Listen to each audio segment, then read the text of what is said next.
हाँ जी।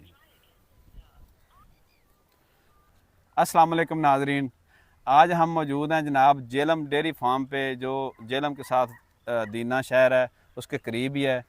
हमारे बहुत ही मुखलस और मोहसिन दोस्त हैं हाजी नासिर हुसैन साहब।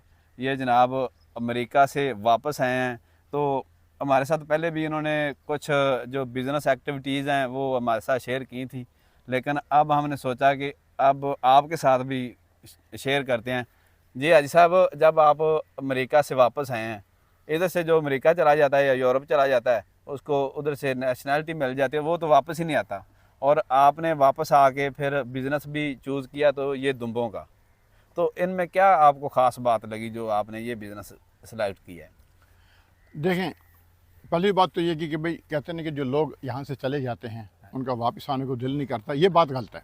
हाँ जी। देखें, दिल सबका करता है, लेकिन वसाइल और उस टाइम वो सिस्टम में इतने कि फंस चुके होते हैं हाँ जी। निज़ाम में बच्चों के, कि यहाँ से मिसाल के तौर पर वो गए सिंगल, वहाँ पर शादी हो गई, बच्चे हो गए, और उसके बाद बच्चे जो हैं वो वहाँ के पैदा हो गए, तो उनका फिर वापस आने को दिल नहीं है, इस सिस्टम एडजस्ट नहीं कर सकते, तो वो उन लोगों की मजबूरियाँ बन जाती हैं। लेकिन अल्लाह ने मुझे तौफीक दी, मुझे मौका दिया वापस आने का, और दिल में बिल्कुल ये बड़ी तड़प होती थी कि भाई कब हम अपने मुल्क में वापस पहुँचेंगे। तो वापस आए। देखें, आने के बाद में एक चीज़ की जो मिस कर रहा था वो था सुकून। जी।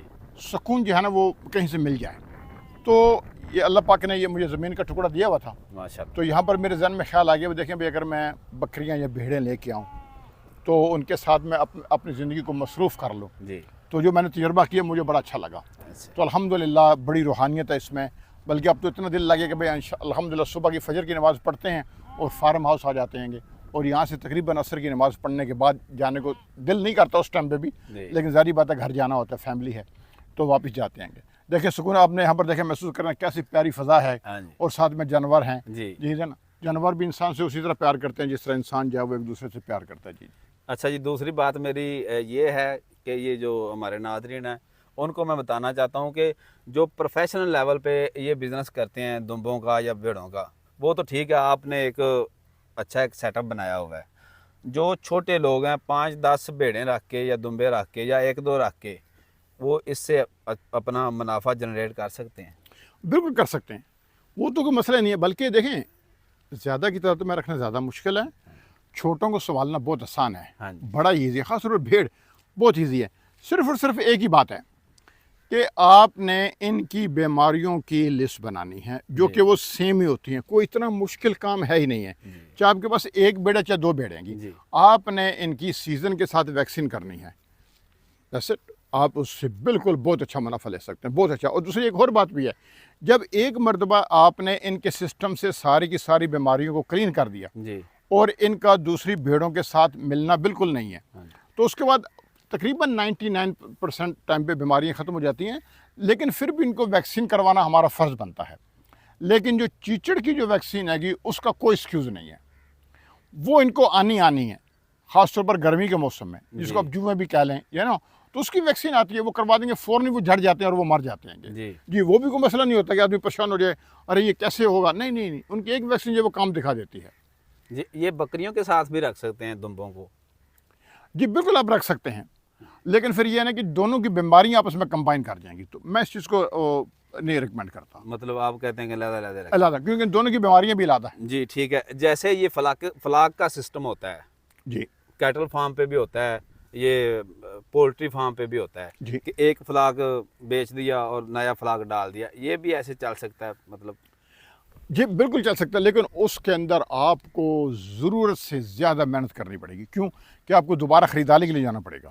लेकिन अगर आपके पास भेड़ें अपनी मौजूद हैंगी तो आप अपने खुद फ्लाक बना के बेचें। जी, आप इनका सिस्टम इस तरह का करें कि जैसे अगर आपका एक फ्लाक तैयार हो गया, तो दूसरे के जो बच्चे हैं वो तकरीबन 1.5-2 माह के ऑलरेडी हो चुके हैं, तो आपको हर 3 माह में इस तरह का सिस्टम आपको मिल जाएगा, आपका सेटअप वो खुद ब खुद बन जाएगा जब आप भेड़ों के ऊपर काम करेंगे। तो ये ज़्यादा इनमें मुनाफा पाल के इनका गोश्त के हिसाब से इनको सेल करना ज़्यादा मुनाफा बख्श है, या इनके बच्चे पालना, बच्चे बेचना?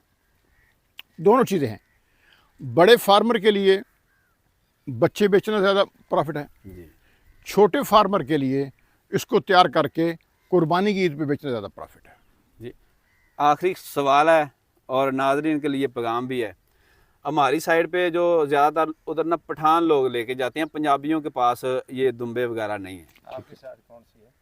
ये ज़िला कसूर में दुम्बे लेके जाते हैं उधर पठान लोग, और वो काफ़ी महंगे दामों बेचते हैं। मतलब जो 20,000 वाला होता है वो 50,000 रुपया तक देते हैं। अगर आपसे कोई ख़रीदना चाहे तो वो आप उसको मुनासिब रेट पे इधर से दे सकते हैं। जी बिल्कुल, आपने ये बड़ी अच्छी बात करी। एक्चुअली जो हमारा जो पहला एक्सपीरियंस था हाँ। कि वो जो पठान दुम्बे लेके आते हैं महंगा भी बेचते हैं, हाँ लेकिन उस दुम्बे में और उस दुम्बे में क्या फ़र्क है? हाँ देखिए, इसको आप कहते हैं तलागंग की ब्रीड। जी। तलागंग की ब्रीड की सबसे बड़ी बात यह है कि ये टोटल जो सफ़ेद कलर में है। हाँ। ठीक है जी। अब जो इस बकरा ईद पे ये हमारा एक्सपीरियंस हुआ कि उस जहाँ पर हमारी जो मार्केट लगी हुई थी उसके अंदर मतलब सरहद से भी साथी आए हुए थे, पठान साथी, उन्होंने भी अपने अपने स्टॉल लगाए हुए थे। हाँ जी। लेकिन उनके दुम्बे जो है वो हमारे दुम्बों से कद के मुकाबले में और दूसरे लिहाजों के मुकाबले में बड़े थे, लेकिन फिर भी सारे के सारे जो ख़रीदार हैं वो हमारे पास आ रहे थे। उसकी वजह क्या थी कि ये जो नस्ल है इसमें खूबसूरती बहुत है। जी। इसमें सफ़ेद है, बिल्कुल अंडे की तरह चमकेगी। लेकिन अगर आप इनको 2 मरतबा नहलाएंगे ना तो इनका कलर बिल्कुल चेंज हो जाएगा और ये बिल्कुल अंडे की तरह हो जाएंगे। और ख़ास तौर पर जो बच्चे हैं जी उनको ये जो है ये बहुत पसंद। जी नाज़रीन, ये उम्मीद है कि आपको वीडियो पसंद आई होगी। एज ए मुसलमान हमारा ये ईमान है कि जहाँ जिसका रिज़्क लिखा है, जितना लिखा है वो उसको ज़रूर मिलेगा। मेरे दोस्तों और भाइयों, कारोबार में बरकत है, आप सल्लल्लाहु अलैहि वसल्लम की सुन्नत है। जी। तो कारोबार में यह ना फिर ख़ास तौर पर जो ये कारोबार है जानवरों का, अल्हम्दुलिल्लाह इसमें बहुत बरकत है। लेकिन बात ये की कि आप जो है कारोबार को कारोबार समझ कर ना करें। आप कारोबार को जब इबादत समझ कर करेंगे तो सबसे बड़ी बात यह है कि अल्लाह पाक उस काम में आपकी कारोबार की हिफाजत फरमाएंगे। अल्लाह पाक इस काम में आपकी बरकत डालेंगे। और मेरे दूसरे भाइयों, जब भी आपके पास कोई ख़रीदने के लिए आए तो आप अपने जानवरों की जितनी भी कमियां हैं वो बताएं। अच्छाइयाँ तो सामने नज़र आ रही होती हैं। जी जी जी। जी जी, बहुत शुक्रिया सर।